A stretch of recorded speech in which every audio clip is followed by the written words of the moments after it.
भूपत मन माई।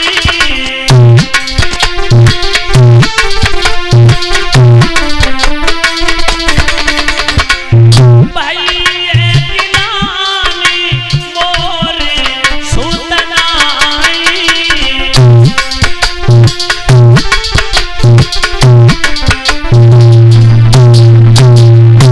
तुलसीदास जी लिखते हैं कि एक बार भूपत मन माही भैया गिलान मोर सुत।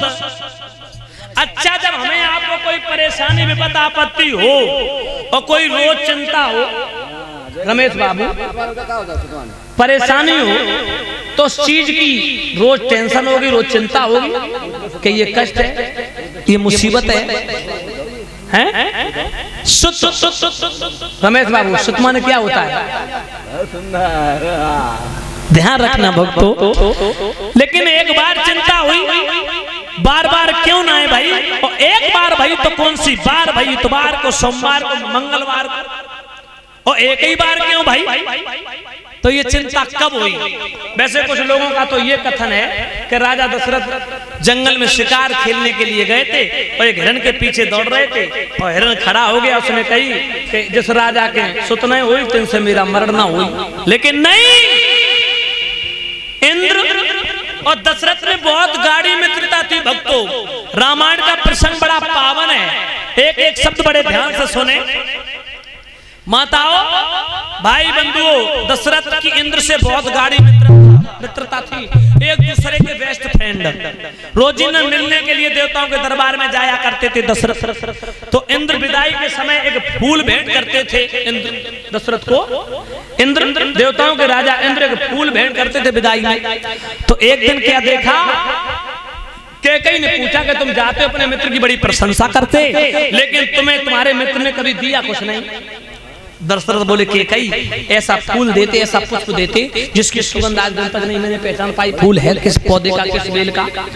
कैकेयी बोली अगली बार लेके आना, मैं बता दूंगी। दशरथ चले, अगले दिन पहुंचे तो जिस सिंहासन पर दशरथ को बैठना चाहिए था उस सिंहासन पर न बैठ करके दूसरे सिंहासन पर बैठ गए। और जब चले, इंद्र ने फूल भेंट किया और थोड़े जब दूर निकल गए तो दशरथ ने पीछे मुड़ के देखा। क्या देखा? कि जिस सिंहासन पर बैठे हैं महाराज दशरथ, जिस सिंहासन पर बैठे थे दशरथ, और दशरथ के खड़े होने के बाद, उठ जाने के बाद, चले जाने के बाद दशरथ जैसे चले, सिंहासन खाली हुआ तो देवराज इंद्र उस सिंहासन को धुलवा रहे हैं, पवित्र करवा रहे गंगा जल से। स्वामी जी, दशरथ ने जो पीछे मुड़ के देखा, कहा इंद्र महाराज ठहर जाओ, पहले मेरे प्रश्न का उत्तर दो। मेरे हृदय में एक शंका खड़ी हो गई। इंद्र बोले कहो मित्र, क्या पूछना चाहते हो? बोले हमारे खड़े होने के बाद इस सिंहासन को तुम धुलवा क्यों रहे? इंद्र कहने लगे महाराज आप हमारे परम मित्र हो और हम झूठ नहीं बोलेंगे। यथार्थ सत्य तो ये है कि तुम इस सिंहासन पर बैठ गए, लेकिन मगर तुम्हारा कोई अधिकार नहीं है। मतलब मैं समझा नहीं। तुम इस सिंहासन पर बैठ गए, मैंने रोका नहीं, मगर तुम्हारा कोई अधिकार नहीं है सिंहासन पर बैठने का। ऐसा कारण? ऐसा इसलिए कि तुमने संतान का मुख नहीं देखा, तुम निर्वंशिया हो, और निर्वंशिया व्यक्ति को, निर्वंशिया राजा को सिंहासन पर बैठना उचित नहीं है, ये निंदनीय कार्य है। लेकिन मैंने आपको रोका नहीं, आप हमारे परम मित्र हैं, तो आपके बैठने से ये सिंहासन अपवित्र हो गया। पवित्र था ना, अपवित्र हो गया, इसलिए मैं इसे साफ करवा रहा हूँ, धुलवा रहा हूँ। भक्तों, ऐसा लगा दशरथ को जमीन फट जाए, इसी जगह समा जाए। बहुत दुख हुआ मगर कुछ कहा नहीं। हृदय में वज्र लगा लिया, हृदय में बहुत गिलानी हुई, बहुत दुख हुआ। घर आए, रोने लगे महाराज दशरथ एक कोने में बैठ करके। और भक्तों, जब बहुत ज्यादा पीड़ा हुई है हृदय में तो दशरथ से रहा नहीं गया कि गुरु गृह गए तुरत में पाला।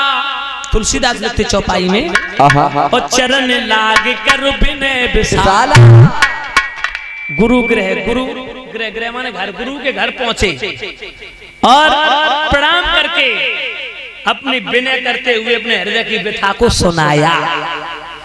रोने लगे पैर पकड़ के, चरण पकड़ लिए तो वशिष्ठ बोले क्या बात है अवधनरेश, रो क्यों रहे? बोले प्रभु अब मैं जीऊंगा नहीं, मर जाऊंगा, ऐसी जिंदगी से जीना क्या है? अभी तक तो नर नारी मेरी प्रजा के लोग मेरा उपहास करते, मेरा अपमान करते, लेकिन अब तो देवता भी मजाक बनाने लगे। क्या बात है? बोले महाराज एक चिंता है।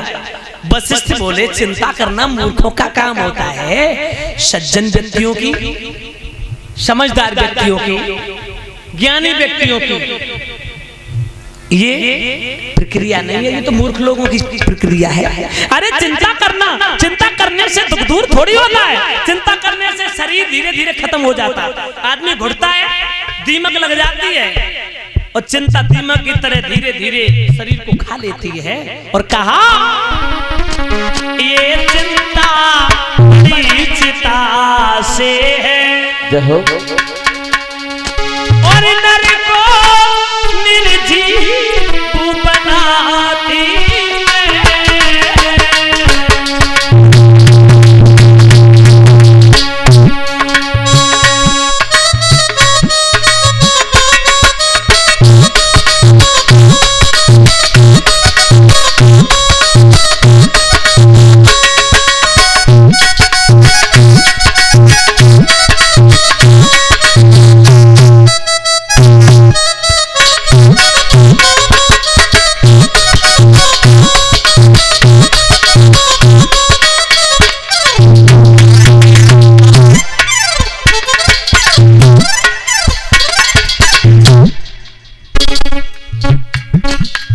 कहा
दशरथ गुरुदेव बात कुछ और है। सुनता हूँ अपने कानों से, सुनता हूँ अपने कानों से, और जो प्राणी पुत्र न पाते वो स्वयं नरक में जाते हैं और मूर्खों को ले जाते हैं।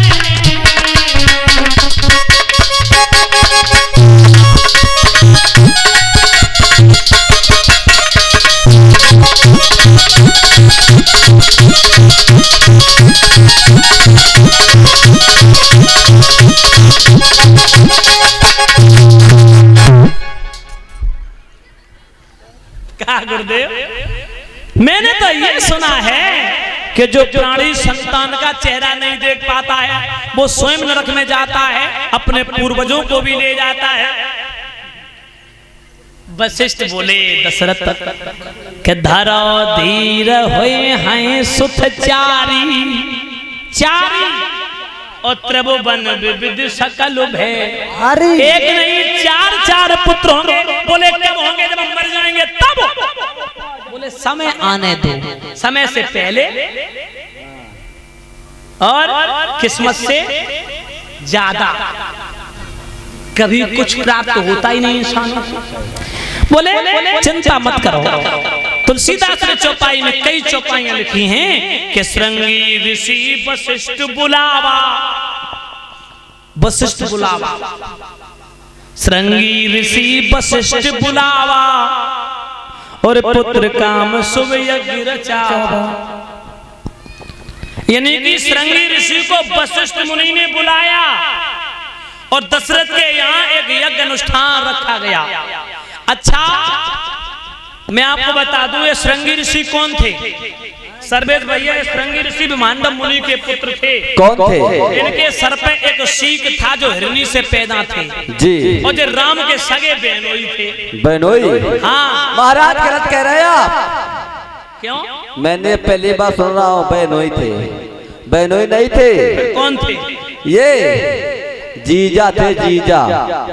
अरे मूर्ख, कह महाराज, जीजा और बहनोई एक ही बात? एक ही से बात बहनोई में जीजा? अच्छा एक ही होते हैं। हाँ, अच्छा गलती। ध्यान रखना भक्तों, बहनोई कैसे थे वो भी बता दूं। परीक्षित जी, एक दशरथ की पत्नी सुमित्रा के गर्भ से कन्या पैदा हुई थी, जिस कन्या को राजा रोमपाद और बांसुरी देवी राजा के साड़ू साहब ने गोदनामा ले लिया था उस लड़की को, और उसका नाम रखा शांता। जब बड़ी हुई तो उसका विवाह श्रृंगी ऋषि के साथ में किया गया था। श्रृंगी ऋषि ये विमांडव मुनि के पुत्र थे। इनके सर पे शीक था जो हिरनी से पैदा थे। मान पक्षों के द्वारा पहले कोई धर्म कार्य होता था तो बुलाया जाता था, उनके द्वारा संपन्न होता था। ध्यान रखना, श्रृंगी ऋषि को बुला करके यज्ञ रखा गया। प्रमाण तो ये मिला है कि 1 साल तक यह सुमेध यज्ञ चला और 3 दिन तक पुत्रेष्ठ यज्ञ चला। भगत सहित मुनि आहुत दीने और प्रगटे अग्नि चरु कर लीने। ध्यान रखना भक्तों, चरु, चरु माने चरखा। रमेश बाबू भी तुम्हें बताया था। सुत माने बालक हैं? ध्यान रखना भक्तों, चरु खीर का कटोरा। जब भगत से श्रद्धा सहित आहुतियां डाली तो अग्नि कुंड से, उस कुंड से यज्ञ पुरुष भगवान के उपवीत महाराज अग्नि देव प्रकट हो गए। बोलिए अग्नि देव महाराज की। और खीर का कटोरा लिया, दशरथ को दे दिया भक्तों। और महाराज वशिष्ठ ऋषि ने, जो दशरथ के कुल गुरु थे, कुल गुरु वशिष्ठ ऋषि, वशिष्ठ ने कहा ये तीनों रानियों को वितरण कर दो प्रसाद, तीनों के गर्भ से बहुत सुंदर बालक पैदा हो। उसी समय माताओं चल देते हैं दशरथ। अच्छा, कुछ लोग कह देते हैं ना चौपिया टाइप हो, चौपिया। बोले ब्याज जी एक बात बताओ, भाई खीर से बालक पैदा होते? तो मैं उन लोगों को बता दूं, चौपिया बोलते जो जानवर चराते हैं ना खेतों में। नहीं, चौपे। ध्यान रखना, चौपे जानवरों से कहते हैं। कहीं गोरू कहा जाता है। गोरू? हाँ, गोरू हमारे यहाँ कहा जाता है, चौपिया नहीं कहा जाता। यहाँ क्या बोलते हैं? गोरू। जो जानवर ले जाते हैं ना चराने के लिए, चुगाने के लिए, क्या कहते हैं? चरवाए। यहाँ चरवाई बोलते हैं, यहाँ चरवाए बोलते हैं, हमारे यहाँ चौपिया।